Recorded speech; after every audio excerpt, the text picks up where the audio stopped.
요한계시록 4장 1절부터 11절 말씀 가지고 영광과 존귀와 권능을 받으시기에 합당하신 분이라는 제목으로 말씀 나누고자 합니다. 지금까지 7교회에 주신 말씀은요, 이 땅에 있는 교회들에게 초점을 맞춘 것입니다.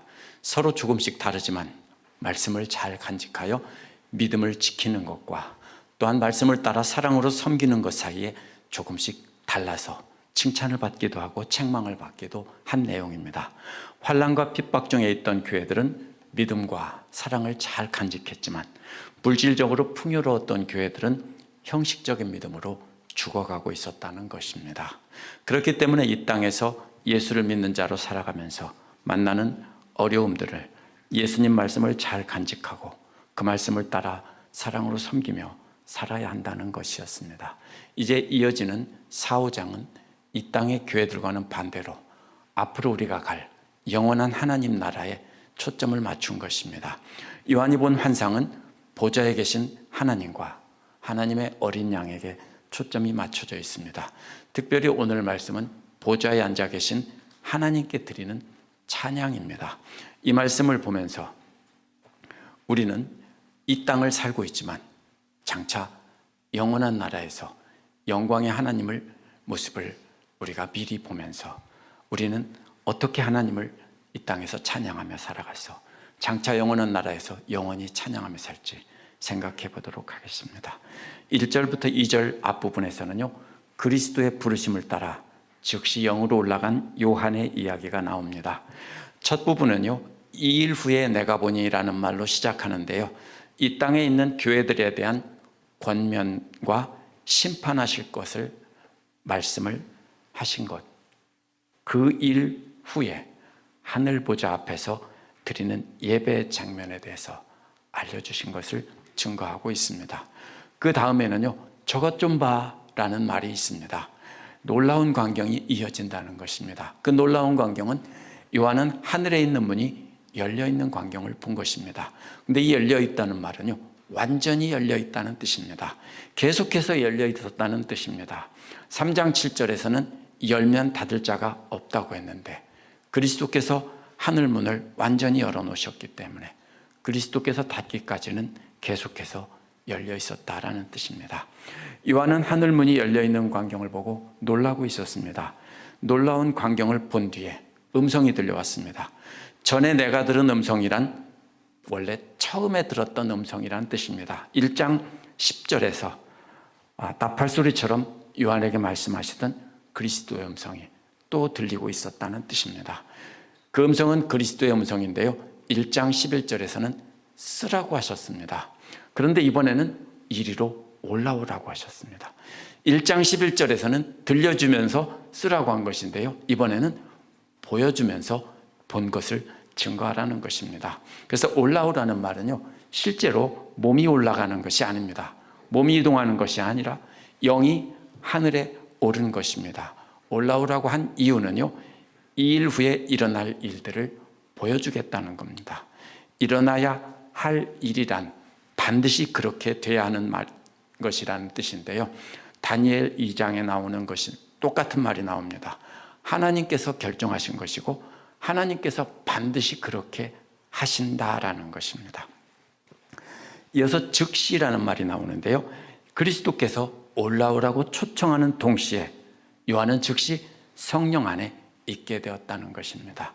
이 성령 안에 있게 되었다는 말은요, 요한은 영으로 하나님 앞에 하나님의 초청에, 예수님의 초청에 올라갈 수 있는 상태가 된 것입니다.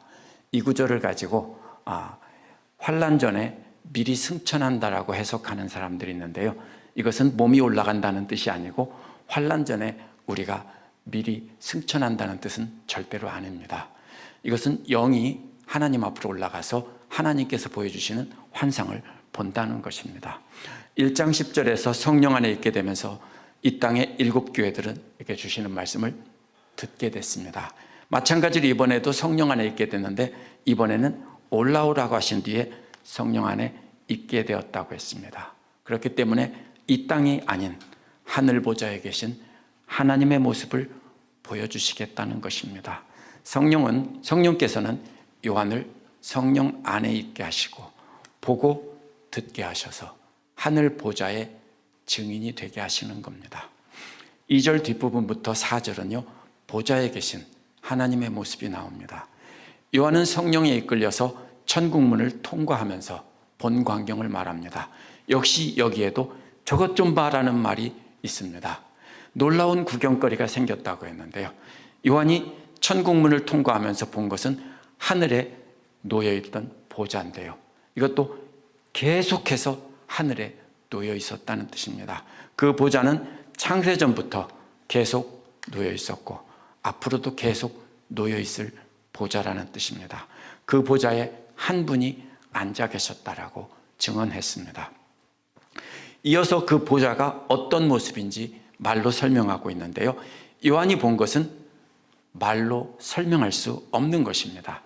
그래서 이 땅에 있는 것들과 비교를 해서 말한 것입니다. 그러나 하늘에 있는 실체는 이 땅의 언어로 표현될 수 없습니다. 그렇기 때문에 실제 여기에 나타난 보석이 실제로 보석이 있었다라고 생각하면 안 됩니다. 보좌에 앉아 계신 분은 마치 벽옥과 같고 홍옥과 같았다라고 했는데요, 벽옥은 영어로 자스퍼라고 번역했는데요, 현대의 자스퍼는 불투명한 것인데 이것은 계시록에 나오는 것은 수정이나 다이아몬드처럼 투명한 것입니다. 그래서 모두가 다 이것은 투명하게 찬란하게 빛나는 보석과 같다라는 뜻입니다. 그렇게 해석합니다. 이 찬란히 빛나는 다이아몬드가 빛을 받아서 광채를 내는 것과 같은 이 빛은 하나님의 거룩함이나 영광이나 정결함을 나타내는 것입니다. 그러면서 또 보좌에 앉아 계신 분은 홍옥과 같다고 했습니다. 홍옥이나 홍보석은 오늘날 카르넬리안이라는 붉은색 보석인데요, 이 보석은 햇빛에 비춰보면 마치 불이 이글거리는 것처럼 반사되는 그런 보석입니다. 혹시 그런 거 보셨을 겁니다. 이게 값비싼 보석은 아니고요, 빛에 비추어보면 속에서 불이 마치 타는 것처럼 보이는 그런 보석입니다. 따라서 요한이 이렇게 묘사한 것은 죄에 대해서는 이글이글 타오르는 불꽃 같은 하나님의 모습이란 뜻입니다. 첫 번째 보석은 다이아몬드처럼 찬란히 빛나는 영광의 하나님이라면, 두 번째 보석은 불꽃처럼 이글거리는 심판의 하나님이라는 뜻입니다. 하나님의 형체는 요한도 볼 수 없습니다. 다만 그 영광의 빛만 바라보고 있는데 그 빛이 한편으로는 투명하게 찬란하게 빛나는 다이아몬드 같은 보석과 같고 또 불꽃처럼 이글거리는 것과 같은 그런 붉은 빛도 있었다라는 빛을 본 것입니다. 하나님은 모양이나 형체가 없기 때문에 여기서 요한은 자신이 본 영광의 하나님의 모습을 두 가지 빛으로, 보석으로 비유한 것입니다. 또 이 두 보석은요, 대제사장의 가슴에 있는 12지파를 상징하는 보석 중에서 첫 번째 보석과 마지막 보석입니다. 그렇게 본다면 하나님은 모든 하나님의 백성을 다스리는 분이라는 뜻일 수도 있습니다. 그러나 여기서 요한이 두 보석으로 비유한 1차적인 의미는 찬란히 빛나는 영광의 하나님이면서 동시에 악인들을 다 태워서 심판하실 심판의 하나님이라는 뜻입니다. 그래서 요한이 하나님의 모습을 보고 있는 것이 아니라 두 보석처럼 찬란한 빛을 보고 있는 것입니다. 또 보좌 둘레에는 빛이 옷과 같이 보이는 무지개가 있었다고 했습니다. 에메랄드 빛입니다. 에스겔 1장 28절에서도 하나님을 둘러싼 무지개가 있었다라고 했습니다. 무지개는 창세기에서 노아의 홍수 때 보여주셨던 언약의 상징입니다. 마치 홍수 심판 후에 노아에게 다시는 물로 심판하지 않겠다고 약속하신 것이 무지개입니다. 새 언약의 백성들인 예수 그리스도를 믿는 자들도 결코 심판하지 않겠다는 약속으로 해석할 수 있습니다. 그런데 이 무지개는 7가지 빛깔이 아니라 에메랄드 빛입니다. 녹색 한 가지입니다. 녹색은 무슨 뜻입니까?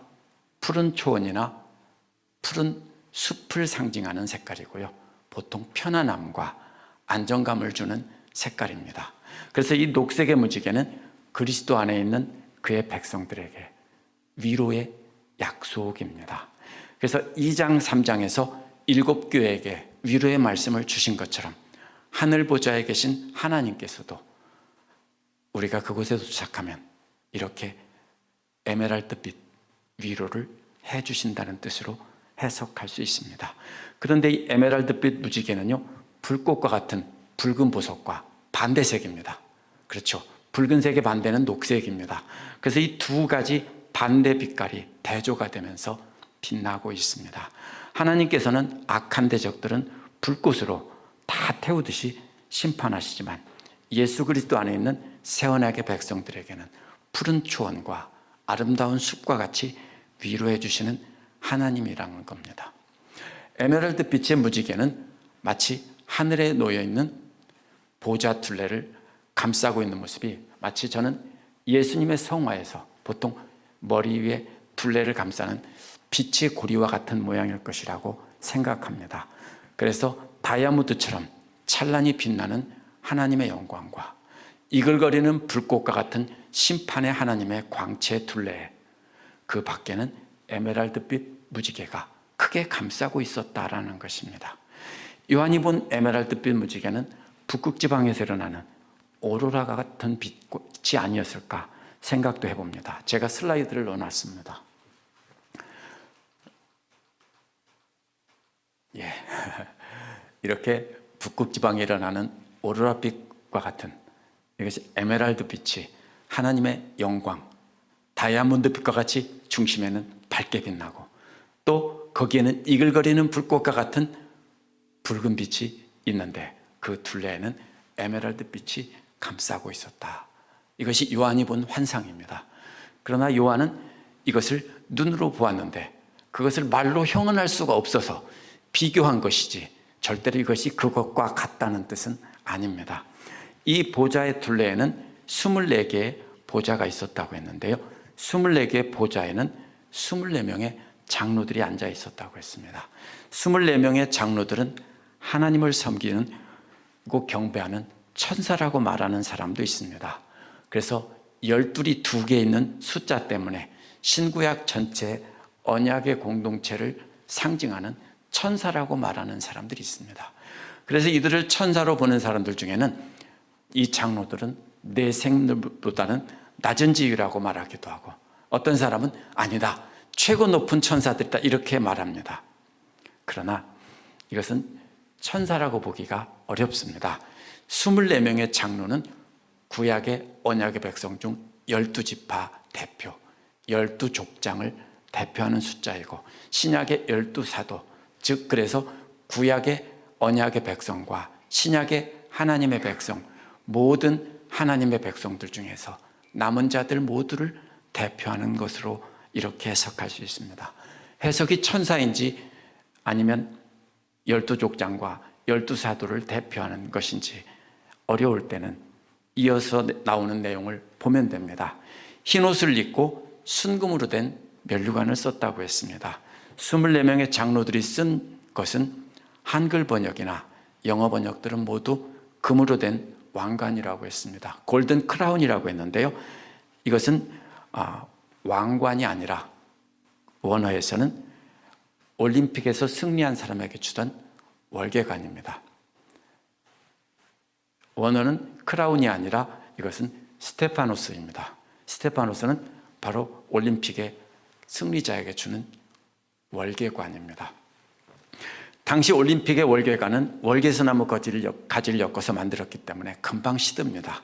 그런데 하나님께서 24명의 장로들에게 씌워준 월계관은 황금으로 되어 있어서 영원히 변하지 않는 것입니다. 그렇기 때문에 황금 월계관은 왕으로서 통치한다는 의미가 아니라 싸움에서, 영적 싸움에서 이긴 자들에게 준 상이라는 뜻입니다.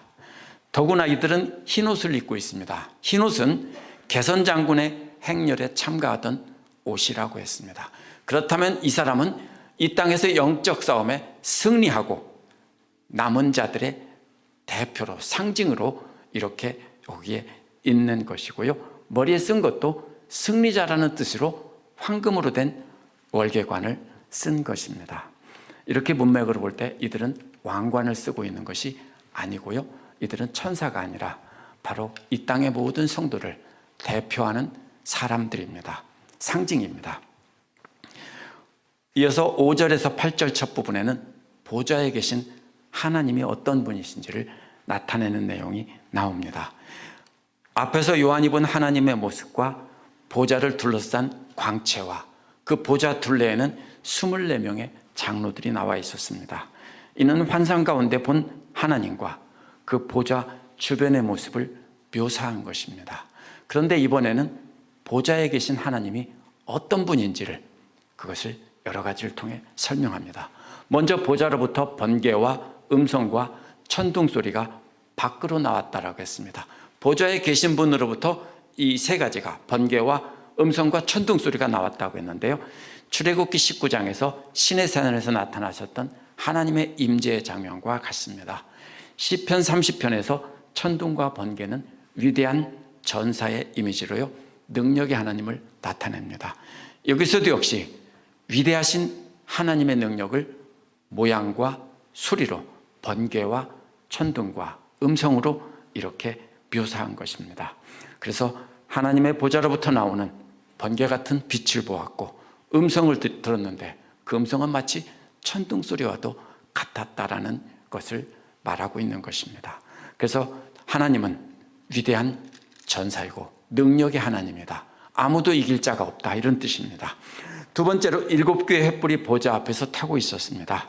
그런데 이 7개의 횃불은요 7영이라고 설명을 했습니다. 그런데 하나님의 영이 7이라는 뜻이 아니라 성령의 7가지 속성이라고 했습니다.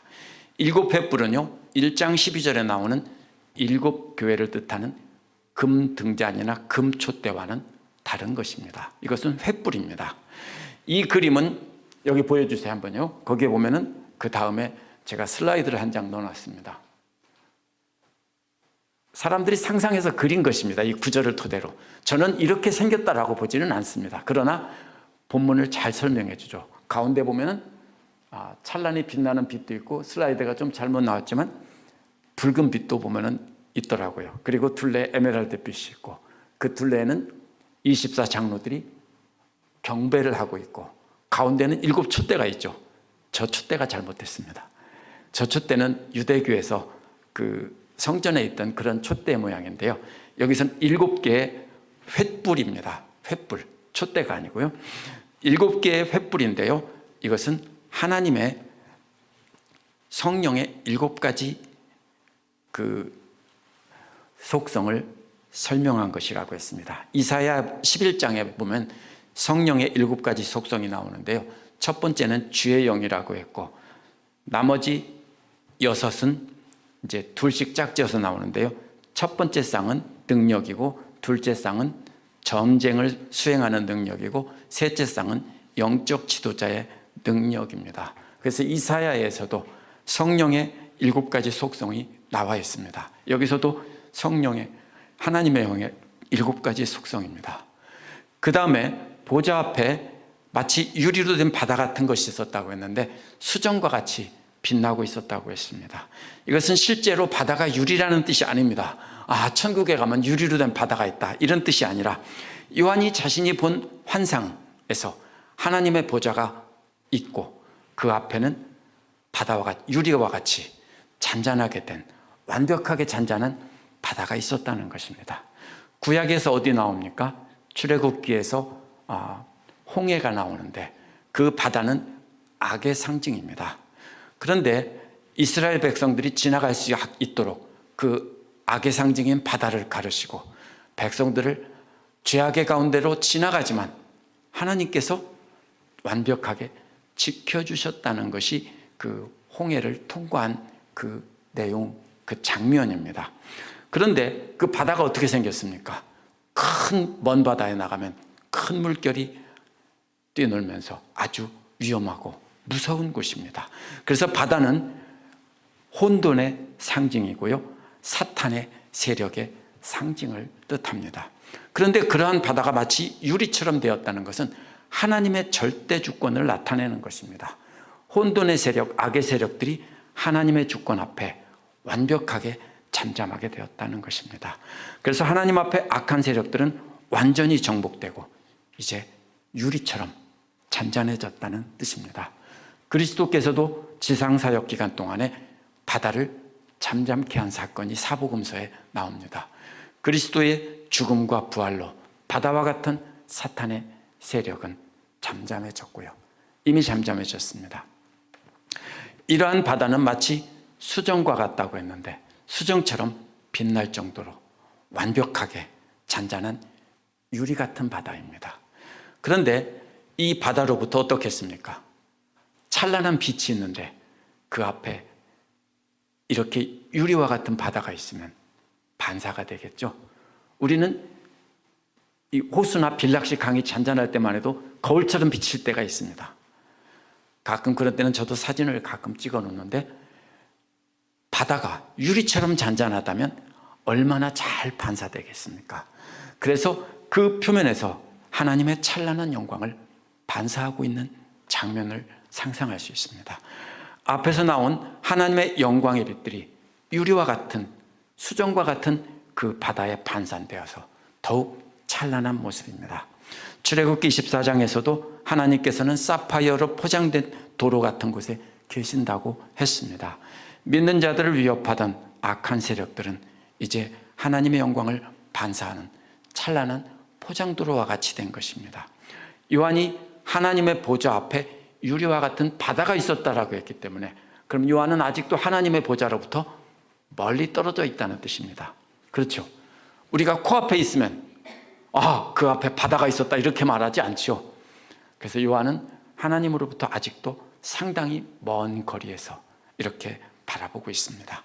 이렇게 바다로 묘사된 이 하나님의 속성은 악한 세력을 완전히 굴복시킨 위대한 전사로서의 하나님의 능력을 묘사한 것입니다.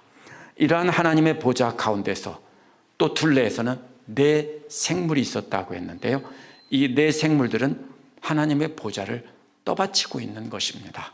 그래서 네 생물은 이사야 6장 2절에 나오는 그룹 체루빔입니다. 그런데 눈이 앞뒤에 가득하다고 했습니다. 그렇기 때문에 사방 어디나 다 볼 수 있다는 것이고요. 하나님은 어디나 다 보고 무엇이든지 다 아신다는 하나님의 속성을 나타냅니다.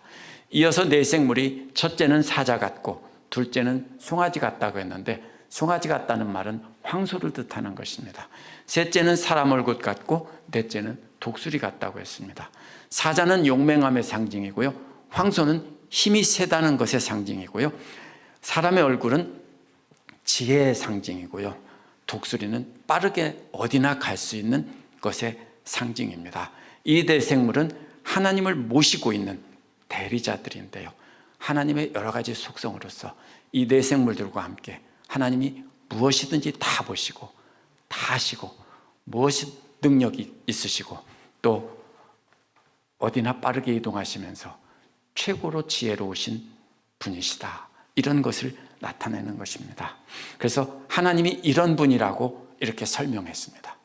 첫 번째는 하나님의 모습을 설명한 다음에 그 주변을 설명하고 그 다음에는 하나님이 이런 분이다라는 것을 주변에 있는 모습을 통해서 이렇게 말한 것입니다.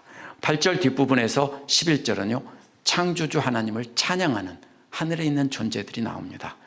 이 네 생물들은 날개가 6개라고 했는데요. 이사야 6장 2절에 보면 둘은 눈을 가리고 둘은 생식기를 가리고 둘은 날대 썼다라고 했습니다. 이 네 생물은 실제 생물을 나타내는 것이 아니라 보이지 않는 하나님을 모시는 존재의 상징입니다. 이 네 생물들이 밤낮 없이 하나님을 찬양한다고 했습니다. 그래서 여기에 나온 말을 계속 녹음기처럼 돌린다는 뜻이 아니고요. 이 네 생물의 모든 행동이 항상 하나님을 경배하고 찬양한다는 뜻입니다. 그 찬양의 내용은요. 첫째로 거룩, 거룩, 거룩입니다. 거룩을 3번 반복한 것은 최고로 거룩하다는 뜻입니다. 두 번째는 전능하신 하나님은 전에도 계셨고 지금도 계시고 장차 오실 분이라고 했습니다. 그래서부터 이것은 영원 전부터 영원까지 역사와 시간을 초월해서 계시는 분이라고 말합니다. 그렇다면 이 네 생물들은 영원 전부터 하나님을 찬양하고 경배했고 지금도 경배하고 있고 앞으로도 계속 경배할 것입니다. 9절에서 11절은 원문에서 한 문장입니다. 9절은 내 생물들이 보좌에 앉아서 영원무궁토록 살아계신 하나님께 영광과 존귀와 감사를 드리고 있는 동안에 라는 뜻입니다. 드리고 있었다가 아니고 드리고 있는 동안에, 마치 성가대가 드리는 찬양을 드리고 있는 동안에 또 헌금을 드리는 것과도 같다라고 볼 수 있습니다. 하나님께 뭘 드립니까? 영광과 존귀와 감사의 찬양을 드립니다. 그렇게 내 생물들이 하나님께 찬양을 드리는 동안에 24 장로들은 보좌에 앉아 계신 분께 드린 것도 3가지입니다. 여기서 천사들이라면 말이 안 되는 것이요, 이 24 장로들은 모든 믿는 자들을 대표하기 때문에 하나님께 드리는 것이지 천사들은 하나님께 따로 드릴 것이 없습니다. 여기 보면은 첫 번째로 보좌에 앉아 계신 분께 엎드린 것입니다. 첫 번째 드린 것은 엎드린 거예요. 엎드리는 것은 하나님께 영광을 돌린다는 뜻입니다. 두 번째는 영원무궁토록 살아계신 분께 경배를 드린다는 것입니다. 경배를 드린다는 것은 엎드린 다음에 이것은 정복당한 왕들이 자신들을 정복한 황제 앞에 엎드려서 그 발에 입맞춤을 하는 장면이 경배라는 말입니다.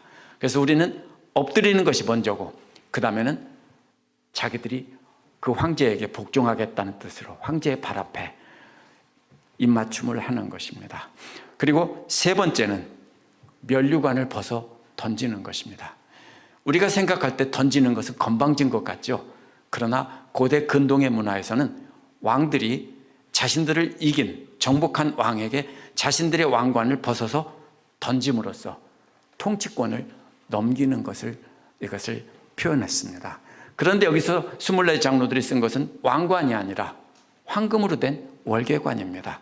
자신들의 승리를 하나님께서 위해서 주신 황금 월계관인데 그것을 자신들이 누리지 않고 영원무궁토록 살아계신 하나님께 감사의 마음으로 던져드리고 있습니다.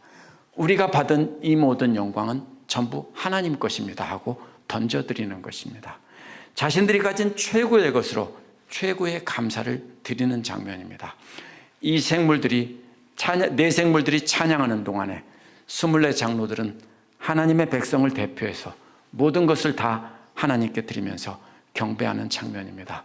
이 조금 전에 본 그 장면이 바로 엎드려 경배하고 바로 머리에 쓴 황금 월계관을 던지는 장면을 그려놓은 것입니다. 보좌에 앉아 계신 분께 엎드려 경배하고 황금 월계관을 던져드리며 부른 찬송이 11장입니다. 11절입니다. 11절의 찬양은 우리 주 하나님은 3가지를 받으시기에 합당하다는 겁니다. 3가지 중에서 영광과 존귀는 9절에서 내 생물들이 드리던 찬양과 똑같고요, 마지막 하나만 다릅니다. 이게 왜 다를지 궁금하시죠? 9절에서는 감사를 드린다고 했는데요, 11절에서는 권능을 받으시기에 합당하다고 했습니다. 9절은 하나님께 찬양을 3가지 찬양을 드린다는 것이지만 11절에서는 3가지를 받으시기에 합당하신 분이라는 겁니다. 내 생물들은 우리는 내 생물들처럼 하나님께 영광과 존귀와 감사의 찬양은 드릴 수 있습니다. 하지만 우리가 하나님께 권능은 드릴 수 없습니다. 권능이라는 말은 하나님의 능력, 파워라는 뜻입니다. 그렇기 때문에 우리는 하나님께 권능을 드릴 수는 없습니다. 우리는 감사를 드릴 뿐입니다. 예배자들은 감사를 드리지만 우리가 드리는 감사를 하나님은 능력으로 그것을 취하시는 겁니다.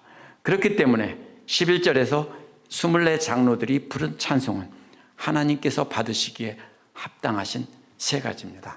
하나님께서는 영광과 존귀와 권능을 취하시기에 합당하신 분이라고 한 것입니다.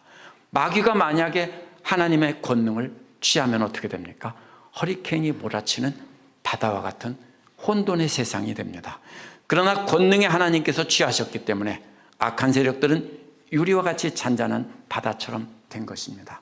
그렇게 하나님께서만 영광과 존귀와 능력을 취하셔야 되는 이유가 뭐라고 나옵니까?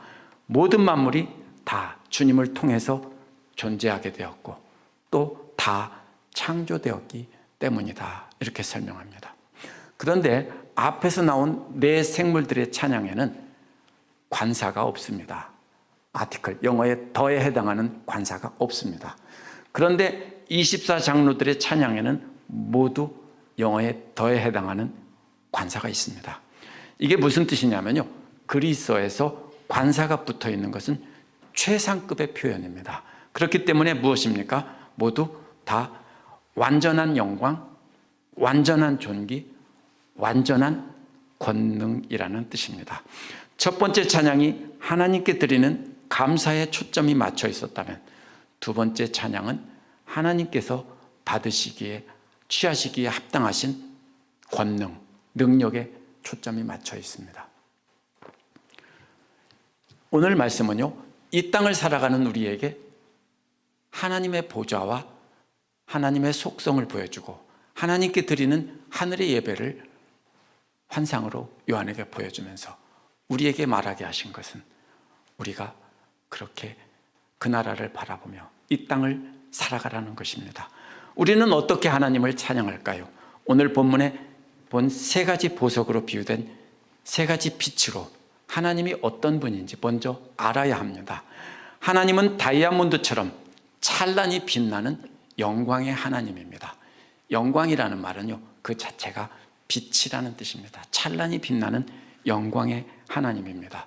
또 하나님은 이글이글 불타오르는 불빛과도 같은 악인들을 심판하시는 분입니다.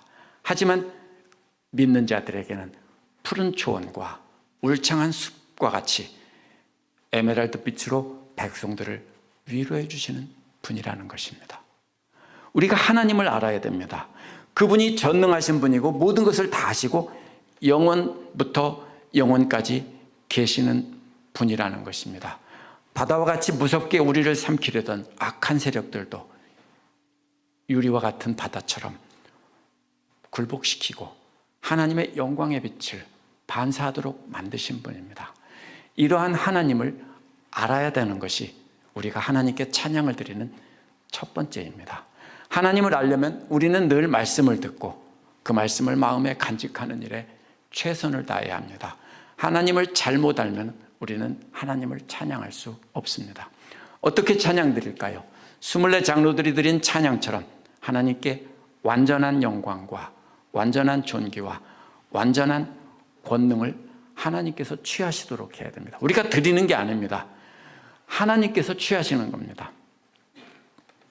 그것은 우리가 말씀을 통해서 하나님을 바르게 알아갈 때 하나님께서 이 세 가지를 취할 수 있다는 것입니다. 말로만 찬양하는 것이 아니라는 것을 알아야 됩니다. 24장로들이 드린 것처럼 황금 월계관을 벗어드려야 합니다. 황금 월계관은 본래 하나님께서 주신 것인데 24장로들, 즉 우리 모든 성도들이 받은 최고 귀한 것입니다. 천국에서 우리가 소유한 가장 귀한 것이 바로 황금 월계관입니다. 그런데 우리는 그것을 하나님께 돌려드리는 것입니다. 그러나 우리는 권능은 하나님께 드릴 수 없습니다. 그렇게 우리가 가진 황금 월계관을 드리면서 하나님께 최고의 감사를 드릴 뿐입니다. 그러면 하나님은 우리가 드린 감사를 최고의 권능으로 받으시는 것입니다. 최고의 감사는 우리가 이 땅에서 찬양과 경배로 드리는 것에서 시작해야 됩니다. 하나님 말씀을 완벽하게 계속 공부해서 하나님을 알아가고 그러면서 이 땅에서 찬양과 경배를 드립니다. 하지만 찬양과 경배로만 드려서는 안 됩니다. 24장로들처럼 하나님께서 지금 우리에게 주신 것을 하나님께 내어드려야 됩니다. 물질을 받으셨다면 물질을 내어드리고 지식이나 명예를 받으셨다면 그것도 하나님을 위해서 내드리는 겁니다. 우리는 우리가 가진 것, 하나님께서 내게 주신 것이 무엇인가를 생각해야 됩니다. 그래서 그것을 내어드리는 것은 최고의 감사의 표현입니다. 우리가 정말로 고마운 사람이 있다면 뭐라고 합니까? 우리가 표현으로 내 간이라도 빼주겠다, 뭐 이런 말 하지 않습니까? 그런 것처럼 우리는 진심으로 감사하는 마음으로 우리가 가진 것을 하나님께 내어드리는 것입니다. 그래서 하나님은 영광과 존귀와 권능을 취하시기에 합당하신 분이 되도록 우리가 예배를 드려야 하는 것입니다. 기도하겠습니다.